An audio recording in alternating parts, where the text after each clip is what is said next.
Bonjour, moi c'est Anne-Marie Boire-Léving, je suis médecin de famille ici au CSSS IUGS. J'ai été bouche bée quand j'ai appris que j'allais recevoir ce prix. Par contre, c'est sûr là, qu'en rétrospective, après, là, je suis bien heureuse là, de le recevoir.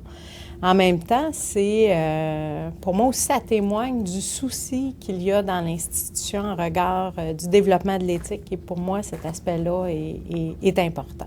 Comment je suis impliquée ici dans notre institution? Oui, je suis médecin de famille. Je travaille en soins de longue durée, principalement à Saint-Vincent. Je travaille aussi un petit peu à Youville et à Saint-Joseph. Je suis présidente du comité d'éthique clinique depuis 2006.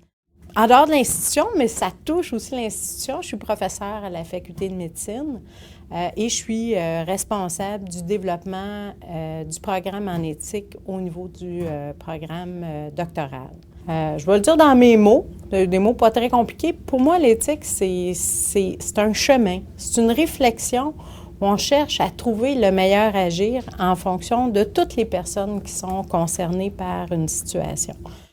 Ce qui m'a amené, moi, à faire des études en éthique, puis également là, à m'intéresser à toute la question des décisions de soins en contexte de fin de vie, ça remonte à ma résidence où j'ai été confrontée à quelques situations où vraiment j'ai constaté que comme médecin, on était très peu outillés pour faire face à des situations de fin de vie, que ce soit dans des contextes où on avait de la difficulté d'aborder toute la question de la cessation de traitement avec les patients, les familles, et inversement, des situations où des patients très gravement malades, des médecins pouvaient décider un petit peu unilatéralement que dans telles circonstances, on ne traitait pas le patient et que le patient n'était même pas impliqué dans la prise de décision. Alors, au niveau de l'institution, on a eu du soutien pour développer certains outils en éthique. Je pense entre autres à une brochure qui a été développée au niveau du comité d'éthique clinique qui se nomme « Décider des objectifs de soins » pour que les soins répondent aux volontés de la personne.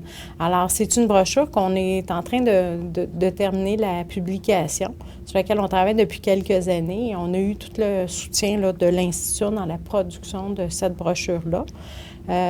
J'ai aussi travaillé avec une équipe d'autres institutions sur la production d'un vidéo qui illustre la discussion entre un médecin, un patient et ses proches des objectifs de soins dans un contexte de maladie grave et de fin de vie. Laissez-moi partir. Si je résume notre discussion, compte tenu de votre état de santé ce matin, vous souhaitez que vos soins soient maintenant axés sur le maintien de votre confort. Ouais. Les soins intensifs De confort. C'est ce que nous allons vous offrir. Vous consentez également à ce qu'on désactive votre défibrillateur. C'est ça. Je veux plus de réanimation. Vous pouvez toujours changer d'avis par rapport aux décisions que nous venons de prendre. Vous pouvez en tout temps nous en reparler et modifier vos souhaits. Merci.